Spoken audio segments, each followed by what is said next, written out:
Okay, let's go. Thanks for being here. My name is Fernández. I'm the project lead of Thymeleaf, and this presentation is going to have like 3 phases. Okay. First, I'm going to do a very brief introduction of the technology, just in case somebody came here without knowing it. I assume that most of you at least know what it is. Then we are going to go through all the things that we had to do in order to prepare Thymeleaf for Spring 5, and specifically for the reactive web framework of Spring 5. And then we are going to also have a look at a working web application that will implement many of the things that we're going to see first in the slides. Okay. And also at the end of the talk, we can have, if there is time, some time for questions. Okay, so very briefly, what is Thymeleaf? You already know this probably. It is a server-side template engine for Java. It processes HTML, XML, JavaScript, CSS, text, etc. It is very new, only 6 years. And the very reason that I put this slide here, the reason that I like to put it here, is that figures at the bottom of it. The fact that right now, those are figures for April 2017, we have 220,000 downloads per month, only for the core, not with, counting the extensions. And last year I was here in Spring I/O telling you that we had 75,000 downloads. So we have gone almost ×3 the downloads of last year. So if you get out of here and somebody asks you if anybody in 2017 is still doing server-side rendering, well, apparently yes. Okay. Well, this is probably the most basic block of code that you're going to see as an example of Thymeleaf. There you see an iteration, that th each you see in the body of the table. That is basically bringing a collection like an old product, a variable called old products, and iterating it for each of the iteration, outputting some text. In this case, it is 2 properties of each of the objects that are contained in the collection, one of them with some format for decimal numbers. Those use th each and th text. We also have a way of bringing messages from the internationalization infrastructure, which is what we do in the header of the table. Those are message expressions. This is all very basic stuff that almost every template engine does, almost. Here you see another syntax that Thymeleaf has. Okay, Thymeleaf can use that syntax with the colon symbol in it. That's XML-ish syntax. And this one is HTML5-ish. So what we have here is a syntax that is HTML5 valid. It is data-th-whatever. In this case, in the first line, you see how we create a link. That link will be, in order to output it, will be completely integrated with the container. So it will ask the container about any kind of encoding that it has to do, adding session ID or whatever it needs to. Then in the following block, you also see that we have conditionals, of course. That's data th if. If this condition is met, then display it. If it isn't met, ignore this block. We also have layout. We can do it with things like data th insert. That will insert a fragment called admin header from a template called common headers. And actually, in this case, we can see how we can pass parameters to fragments so that they can work as functions and be modified by the parameters that we send to them from the column function, from the column block. And at the last line, you can see how even if Thymeleaf normally works by means of custom attributes, and this allows you to basically be able to prototype. This is being able to create HTML that displays without actually rendering it. You can also ignore that and not use it and just output expressions like that between double brackets. That basically brings Thymeleaf more near things like GSP or free marker or velocity or things like that, so that if you don't want to have all the stuff of having your custom attributes for outputting expressions, you can just output them in the middle of your text. More things. In the block in the upper side of the slide, you can see how we can output values of expressions in the middle of scripts, of JavaScript scripts. This is what we call JavaScript inlining. It is context aware, so in this case, Thymeleaf will know that it is inside a script, and it will, when outputting this, it will surround it with double quotes. It will JavaScript escape it, so it will be valid JavaScript when it executes. Actually, you can even put that inside the JavaScript comment and then put some other value by the side so that it also works when the template is not being executed. In the block of code in the bottom of the slide, you can see that we can not only do HTML templates or markup templates, we can also do text templates like that. That can be a template for an email, for example, a text email. The syntax is, of course, different. Instead of using tags, you're going to use brackets, but the functionality is pretty much the same. Okay. So very brief summary features. We have, of course, iteration, conditionals, layout, internationalization, etc. All the basics of most template engines are covered. We are non-intrusive for design in the sense that by using those custom attributes, we allow the HTML to have a sense to actually display something without actually executing it. We are non-intrusive for client-side code, almost for the same reason. So you can use whichever JavaScript library you want with Thymeleaf, and it shouldn't be disturbed by Thymeleaf code. It is extensible. You can use custom dialects, and the list of features, of course, is much larger than this, but I think this should be okay for this presentation. Because in this presentation, we are going to talk about how we got Thymeleaf prepared for Spring 5. And I'm going to start with what was the easiest part, okay? Because first thing that we're going to see is how we got it prepared for Spring 5 Core and Spring 5 MVC. And basically, this was very little effort. Okay, why? Because most of the changes that came from our perspective in Spring 5 were basically the basing Spring on Java 8, which didn't affect us. Unfortunately, we're still, I say unfortunately because I like Java 8, of course. We're still supporting Java 6 in the core, so we couldn't move that. And of course, in Spring 5, there was lots of package refactoring and some cleanup of dependencies that were no longer used or deprecated. Those didn't affect us. What did affect us is that we had to create a new integration module. So until now, you had Thymeleaf Spring 3 for integrating with Spring 3, Thymeleaf Spring 4. Well, now you have Thymeleaf Spring 5. It is a new module from our project, and it right now is already published, and it is in version 3.0.6.m4. It is a milestone, and it is a milestone because until the day after we published it, Spring 5 was actually in milestone. It was in milestone 5. Now it is in release code, so sorry, release candidate. So we'll probably have an RC release soon, and then a GA when Spring 5 is GA. Okay, but the important part of this is what did we do in order to make it work with Spring WebFlux? And this was a completely different story. Okay, it was a completely different story because even if WebFlux is meant to offer you a development experience very similar to that of Spring MVC, in the sense that you will be using the controllers and they will look much the same. You will be doing the mappings in a very similar way unless you're using the functional framework. The idea is that even if all of that looks pretty much the same as in Spring MVC, they are actually, in most cases, different APIs. Okay, they're going to have different class names. For example, in many occasions, you'll find classes that are for the Spring MVC part, whatever.servlet.whatever, and then there is another version now that is whatever.reactive.whatever. So for the user, that means very little. But for us, who are integrators, it means that we have to have the way of integrating with all those new APIs. And that meant creating new code, of course, for APIs like the request context, the bind status, the request data value processor, and some others. Also, a big change came from the fact that Spring WebFlux, of course, is no longer servlet-based. And no being servlet-based, from a standpoint, meant that we had to devise a new way or to use a new way of accessing the request parameters, of accessing the request attributes, of building links, because integrating with a container in order to create the definitive links that are to be sent to the browser would be a different, done in a different way. Of course, of creating output, we'll see that this is actually a very important issue, because output will change a lot. And even the view and view resolver infrastructure changed, in the sense that until now in Spring MVC, we were creating the view so that the view actually executed the template engine. The aim of the view was to call Thymeleaf and to have Thymeleaf write the output towards the browser. And now, in a reactive framework, you won't be doing that. We'll actually be creating a pipe. This is the stream, the flux, that will execute Thymeleaf whenever its turn comes. This is whenever somebody subscribes to that flux. Okay, so the philosophy behind this is a bit different. And of course, the big difference is that one, that WebFlux is reactive, and Thymeleaf isn't. Okay, Thymeleaf is not a reactive technology because in a library like this, and I suppose in most cases, I'm not able to say in every case, in order to have something that is reactive, a library that is reactive, you probably have to start designing it from the start to be reactive.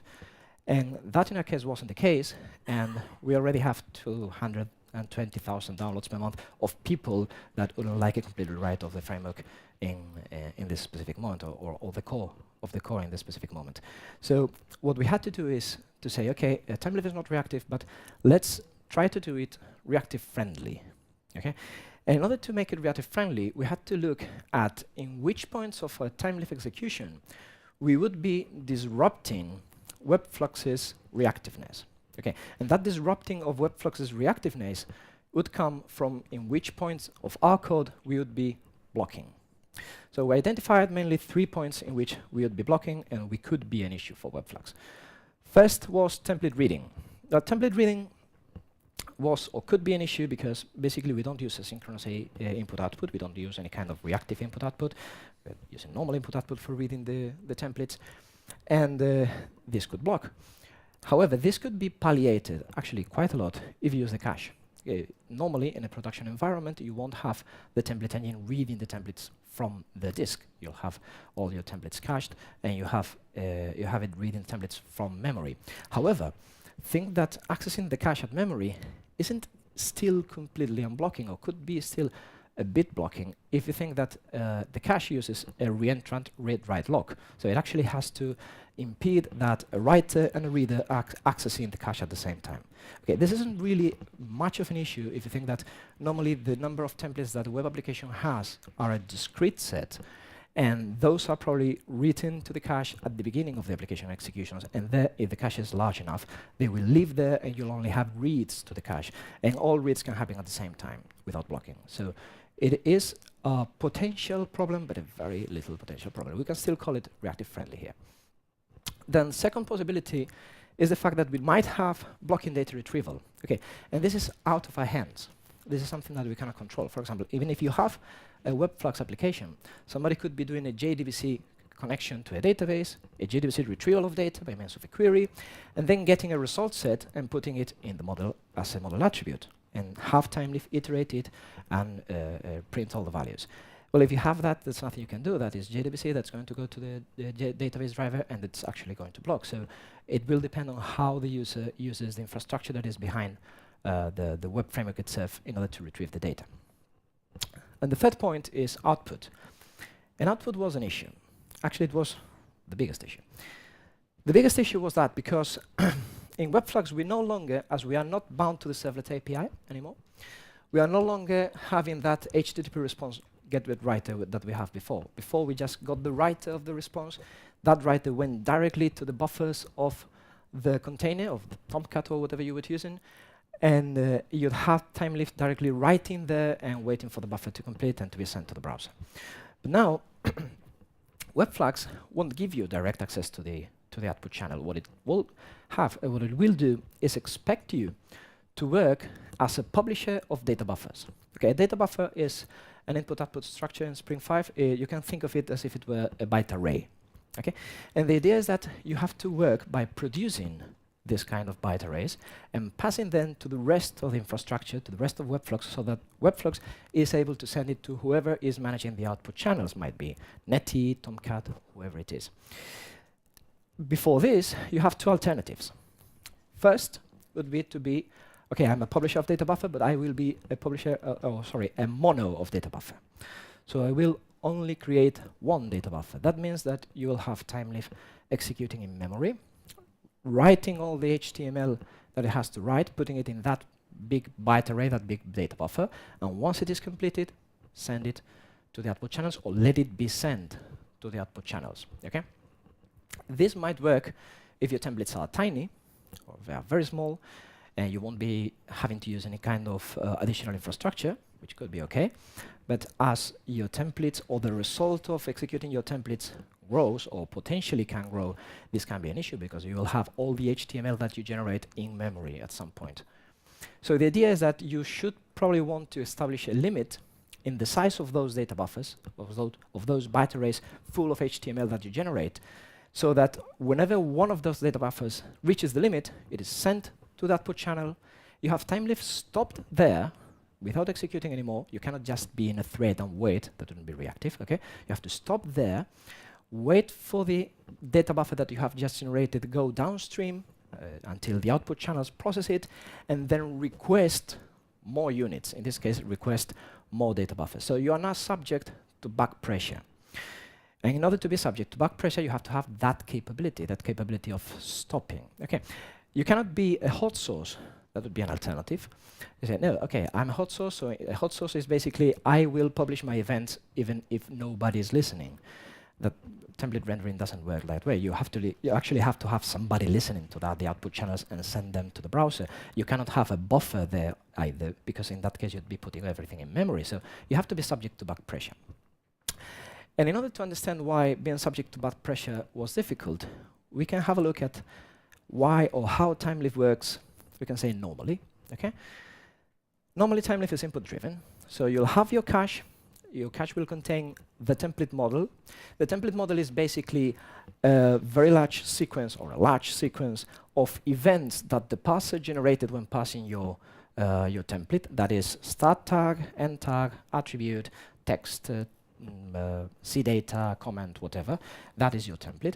And what Thymeleaf does normally is just to iterate that list and start producing output, or start processing whatever comes out of that model. That model will contain instructions of what you have to do with those events. Okay, and it will be producing the HTML that will be sent to the output channels. That's the normal way. So it is input-driven in the sense that the only way in normal execution that you have Thymeleaf stopped is because input has ended. You have already processed all the events. But now we need to stop the engine at some point. So you'll have now to be not only input driven, but also output managed or output controlled. Because at some point, the output writer that is writing those data buffers, that is creating those byte arrays, will have to be able to signal the engine to stop right there. And that can happen at any moment, because judging from the template model, you cannot know where you will have to stop. Okay. That can happen at any moment. The template will have to stop there. It will have to hibernate. This is, it will have to store its state somehow. And it will have to just let the data buffer flow downstream and wait for another call to come, another call to that process throttle new method. Okay? So this is what we call the engine throttling mechanism. And this is new in Thymeleaf 3. This is what enabled us to be able to produce output this way and to not block in WebFlux. Once we had that, once we had a way of producing output in a limited size, so that we were actually publishers of data buffers that weren't infinite in size, we can have a look at how reactive context variables work. Context variables is Thymeleaf jargon. In Spring, you'd call them model attributes. Okay. Well, in WebFlux, when you put in your model variables that are reactive streams, this is variables that are fluxes or monos or observables or things like that, you will have WebFlux itself resolving all those variables before actually calling the view engine, and in a transparent way to the view engine. Okay, so you can think of it as if WebFlux put all those variables in a sort of sequence and started resolving all of this in a non-blocking manner before actually calling Thymeleaf and telling it execute on this data that I have given you already resolved. Okay, so Thymeleaf wouldn't see any kind of flux, wouldn't see any kind of mono, it would only see lists and normal objects. Okay, this is okay for most cases, but it can happen that in some cases you'd want one of those variables not be completely resolved before Thymeleaf executes. Why? Because one of those variables might be a flux that publishes a lot of objects that you want to iterate, and you don't want to have all of those resolved in memory before the view engine executes. You'll have a large list, a very large list in memory before being executed by a Thymeleaf. So you have to have a way of making that flux pass to the view engine without being resolved beforehand, and have the view engine generate the HTML of those values as those values are produced. Okay, and that is what we achieved in Thymeleaf 3 with data-driven execution. Data-driven execution for WebFlux is a way of having Thymeleaf work as a subscriber to one of your fluxes. This is to one of your reactive streams that you have put in your model. Subscribe to it, so be warned or be notified when any values come out of that flux, and also at the same time work as a publisher of data buffers. So it will be in reactive streams terminology, that is a processor. Okay, it is a processor of T are the class of the values that come out of the flux that is in the model, and It is at the same time a publisher of data buffers, because whenever those values come of the model variable, it will create the HTML that correspond to those values and send it to the output channels. Okay, so once we have that, once we have a way to have Thymeleaf produce HTML for events that came out of our reactive streams, we went for creating support for this, which is server-side events. Server-side events are, well, it is an HTML5 specification, and the idea is that you can have in your browser, in your JavaScript code, you can have an object called an event source. That event source will connect to a specific URL that you give to it, and it will open a connection, and it will let the server push events towards the browser through that connection. Okay, we can think of it as something somewhat similar to WebSockets, but it isn't. The key differences are that in WebSockets the communication is bidirectional, so you'll have messages coming browser towards server and server towards browser, and in SSE it is unidirectional, so you'll only have events coming from the server to the browser. Also, that SSE actually is text-based, it's not binary. So actually the messages look like that, you see there. It's a lot of text with blank lines in the middle, and those blank lines in the middle will separate the messages, and those messages will have a data field. That data field is the lines that you see starting with data colon, which will be anything in text. In this case, it's HTML.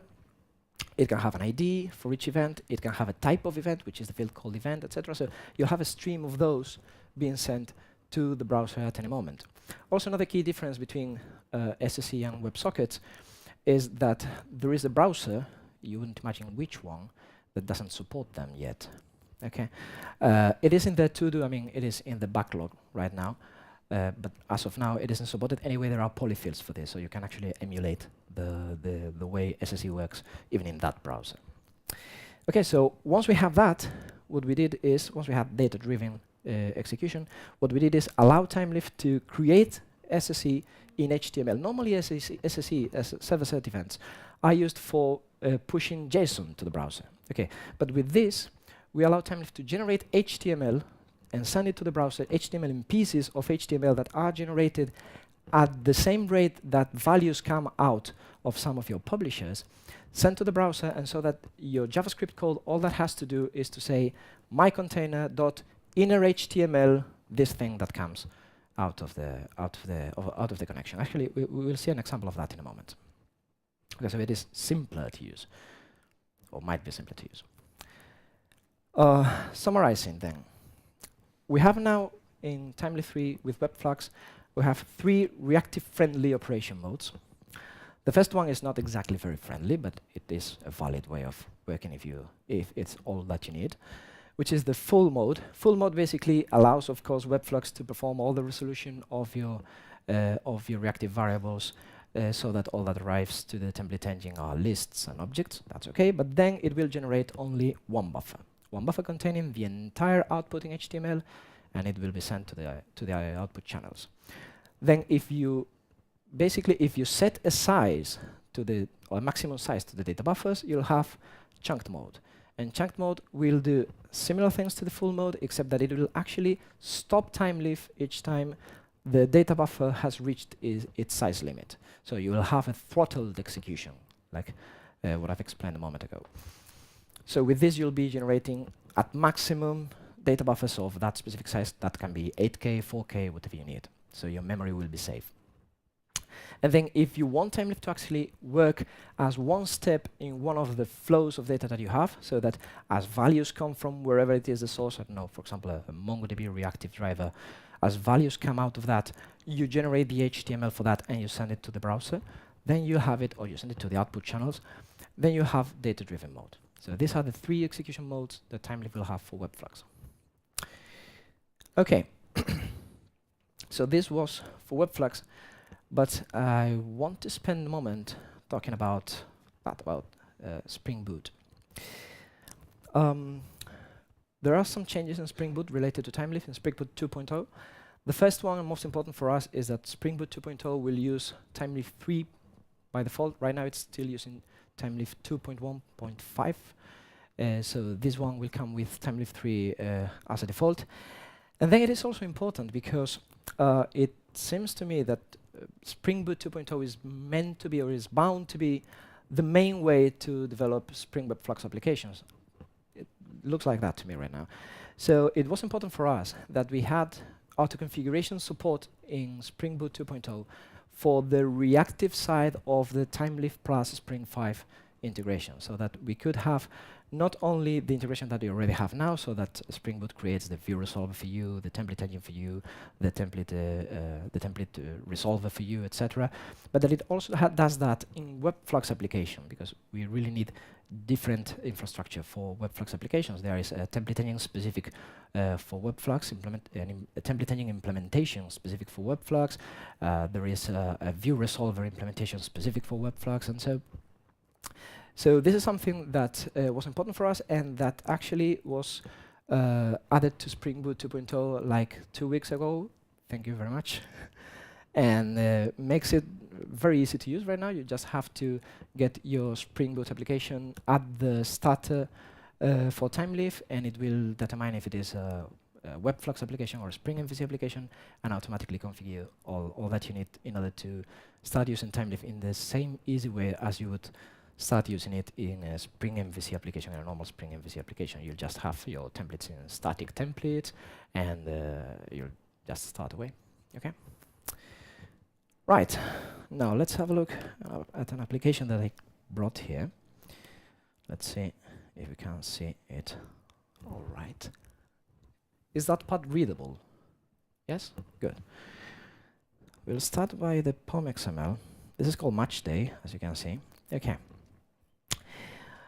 First thing that we can see here is this is a Spring Boot application, Spring Boot 2.0.0.m1. And we have here 3 starters, okay? WebFlux, Thymeleaf, and Spring Data MongoDB Reactive. We are going to use a MongoDB server that I have already started, and we're going to use the reactive streams-based driver for MongoDB, so that we are going to be able to bring data from MongoDB in a reactive way. Okay, this is important because we'll need something called tailable cursors that we'll see in a moment. Tailable cursors that we'll see in a moment. So let's start it and see what it looks like.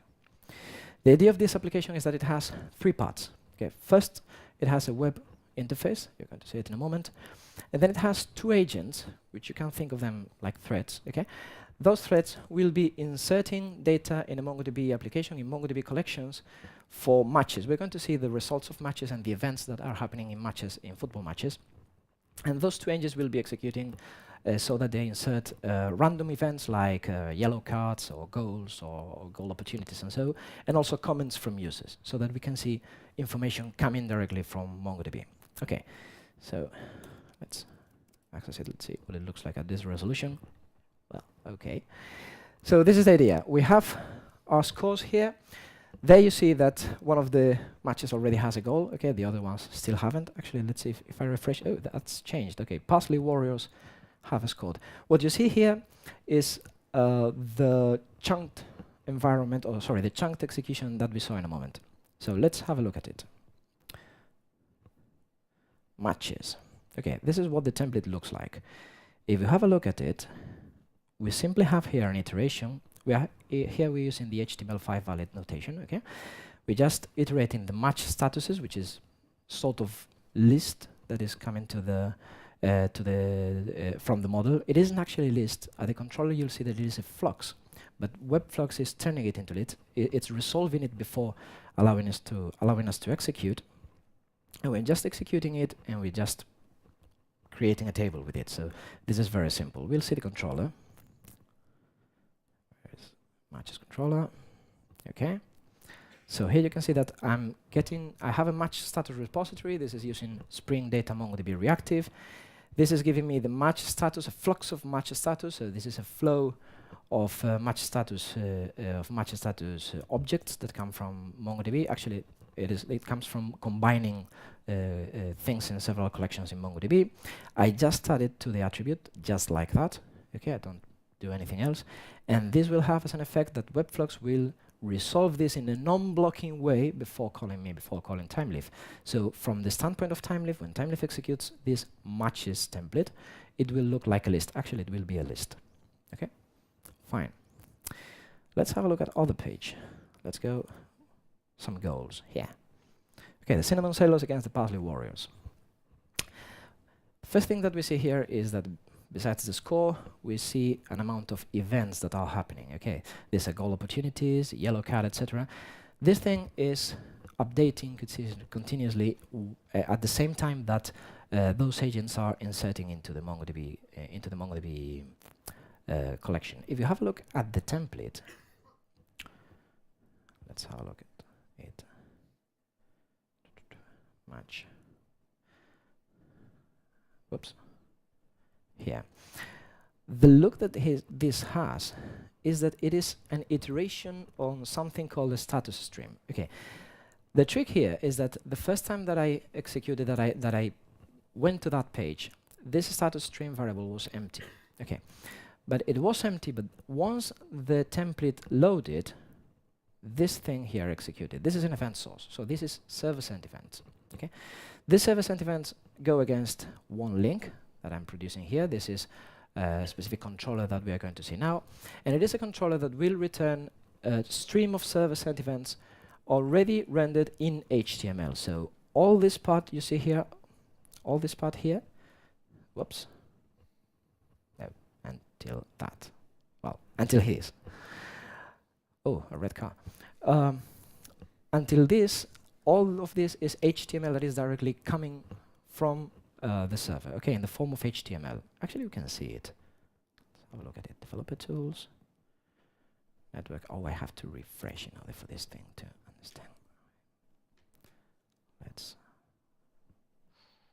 Wow.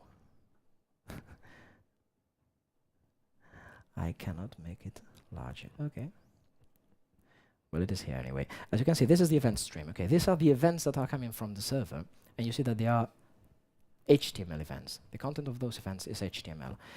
And being HTML, the handler that I have to do in JavaScript in order to get that HTML and put it into the page was as simple as this thing.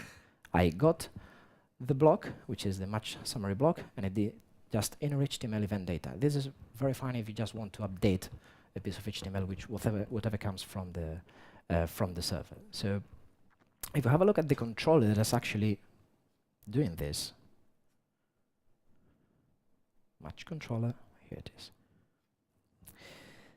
The controller that is doing this is this part here. Okay, so this is producing SSE, server-sent events, and what it does is this is calling the match status repository, and it's calling to a method called tail match status stream but match ID.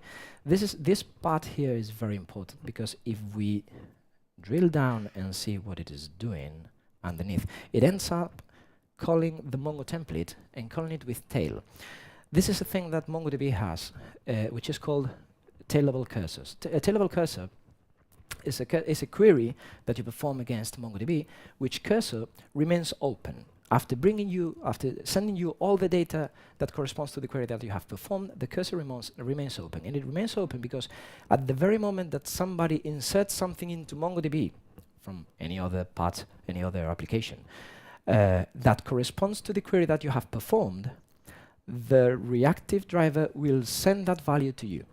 So in the end, you will have a MongoDB database that will be inserted values, and those values, as they are inserted, will be pushed to your application by the reactive driver of MongoDB, processed by Thymeleaf, well, processed first by WebFlux, and then by Thymeleaf in order to generate the HTML corresponding to those values, and then that HTML will be pushed to the server so that immediately you'll have the browser updated with the value, the new value that was inserted in MongoDB by means of this tailable cursor that became open. Okay. So how do we do this? Well, first we have to create the Flux max status. This Flux is the one that will remain open because it is based on a tailable cursor. And instead of allowing WebFlux to completely resolve it before we execute, actually it wouldn't be able because being a cursor that remains open, there is no onComplete here. Instead of allowing WebFlux to completely resolve it, we are going to wrap it into this class, which is reactive data driver context variable. By wrapping it, we will avoid that WebFlux actually tries to resolve it, and we will pass the object as such to Thymeleaf. We will just add it to the model, and we will say to Thymeleaf, hey, execute this. This is a fragment called match status. This is some tag with ID called match status in this template, which is precisely this part. This, okay, ID match status. Generate whatever HTML comes out of here. It will find that there is a variable called status stream. That status stream is a data driver variable that we have just input there. And what it will do is to create a new iteration of this for each value that comes out of MongoDB. So whenever we have somebody inserting a new event into the database, that event will be pushed up into our application. It will push up into Thymeleaf. Thymeleaf will generate the HTML, and that HTML will be pushed to the browser. So we have snappy updates of things that are happening at MongoDB. Okay?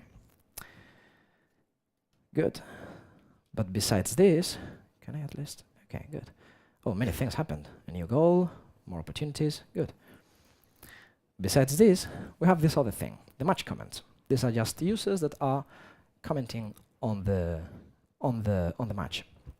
For this, just for fun, I have tried to do a different approach. That different approach is that these match comments will be generated in 2 steps.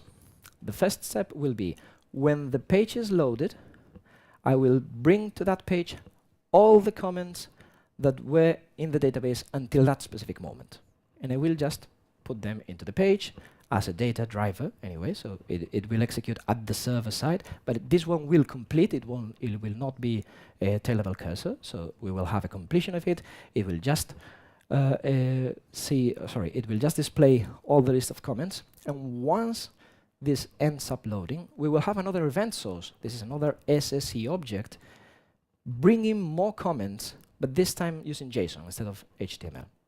Okay, so that we have both things. Both things are good, by the way. So what we have is, in this same template, another iteration, an iteration on the comment stream. This comment stream will be a data driver variable, but it will be a data driver variable that doesn't produce a tail, or doesn't come from a tail-level cursor, so it will just produce a discrete list, a list that will end at some point of comments. This will look like this. Okay, this is the comment stream. As we want it to execute in data-driven mode, we put it into the reactive data driver context variable. We add it to the model, and we just execute the template. And that will show us the comments that appeared until the moment we loaded the page. But then, if we have a look at match, we have this other thing executing, this part of JavaScript. Okay, another event source going against a new controller. That controller, for each message, that controller will send us server-side events in JSON. So we'll have to pass them, and once we pass them, we'll have to create the document object model nodes needed in order to reflect that data into the page. In this case, what we are doing is just creating a row for the table. Okay. So if we have a look at it from the browser, oh, actually, let's first look at the controller for that one. Okay, this is the controller for the JSON server-sent events. Much simpler, of course. Server-sent events, so this produces server-sent events. It just calls the match comment repository. If we have a look at what the match comment repository is, we see that this is an interface-based Spring Data MongoDB reactive repository. But this one has this annotation here, which is tailable. Okay, this makes the same as calling tail whatever on the Mongo template directly, which is what we were doing before. So this produces a tailable cursor, and this tailable cursor, we just return it as the result of this controller method. This controller method is response body, so it will create JSON for it. The result is this. Let's put it as big as we can. It is here. Okay, this is the event stream. Here you see that what we are being sent for the comments is JSON. Okay, and that JSON is processed by our JavaScript and put into the document object model. So the result is that we have these comments being updated as they are inserted into the MongoDB database. So the same scenario of having somebody inserting into a database and we updating the HTML interface as the things are inserted in MongoDB in a very quick way via push of events can be done both in HTML and in JSON. And basically that's it. So I think we can end it here. That's the repository, by the way, for this application. So if you want to have a look at it, you're of course invited. And I can take, I think, like, I don't know, some questions. By the way, there are stickers and batches of Thymeleaf here and there. So if afterwards you want some, just take them. And if there is any question, wait for the mic. The main thing which I maybe missed, will all this reactive magic work without JavaScript?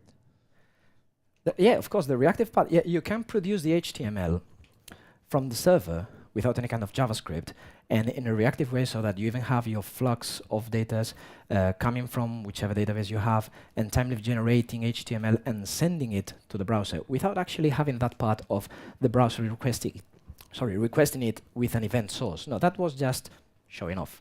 Okay, it was just another way, another thing that you can do. You can render HTML normally in a data-driven way. This is in a reactive-friendly way. But then also you can create server-sent events, which was what you saw there.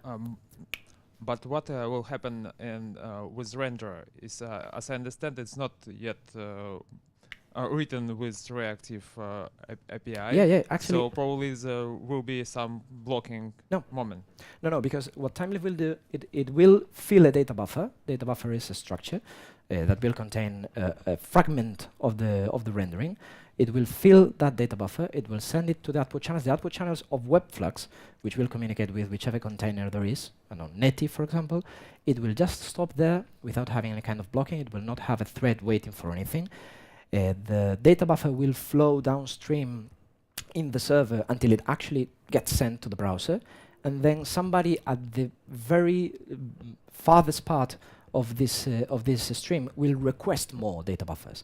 So the request will come upstream until it reaches Thymeleaf, and Thymeleaf will execute again for producing another data buffer of results, so another fragment of the results. And then that fragment will go downstream, and then a request will come from downstream, etc.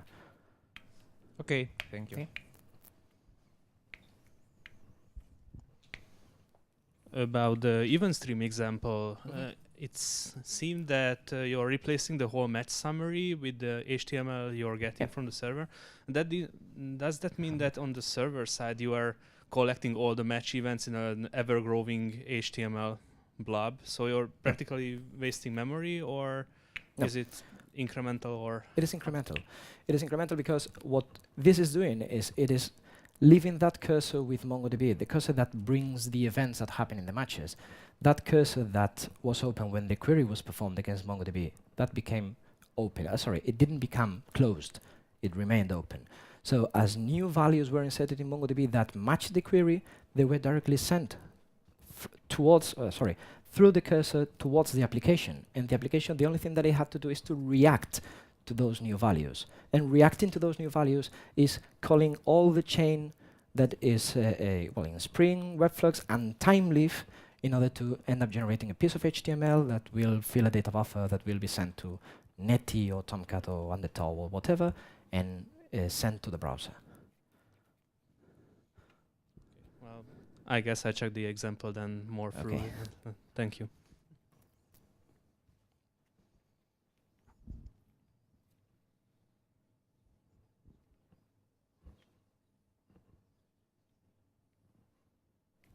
Okay.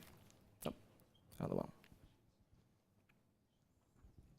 I would like to know what would be the result if we don't have this data-driven adapter to the result of the controller. I mean, without the data-driven class, I guess that Thymeleaf will render the new element in the flags. And it will be the same result. I'm sorry. Probably what do you mean? I mean, in this controller. In this one specifically. Yes. Okay. Yes, we have this data-driven. Data-driven context variable. Yeah. That is a wrapper. What what's the need for this Okay. class actually?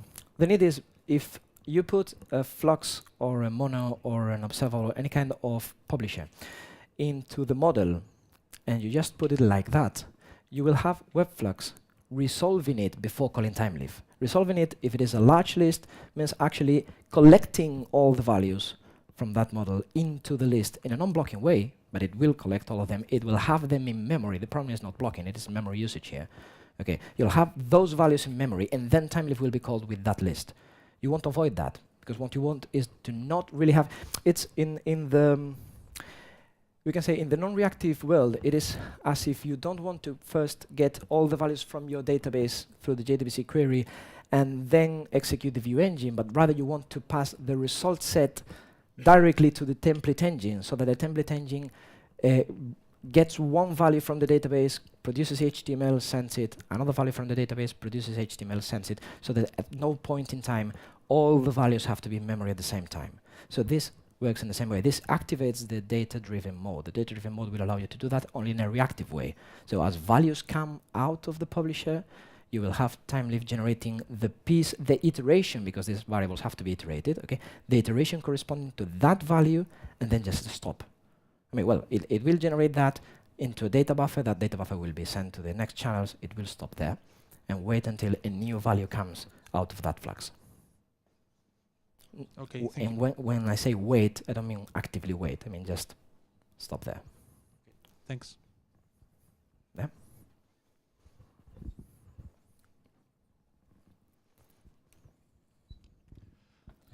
So I guess there are not so many options when you have more than one Flux stream in your model return. So you only could then deal basically with JavaScript code and processing the server-sent events. Now, when you have many reactive streams in your model, there is only one that can reach Thymeleaf unresolved.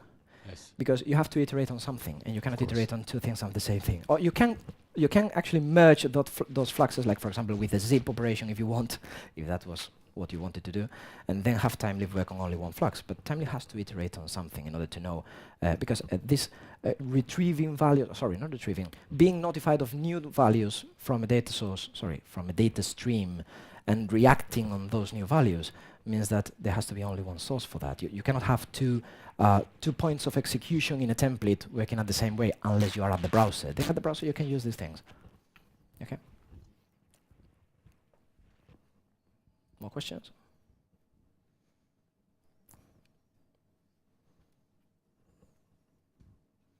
That's it then. Okay, thank you very much.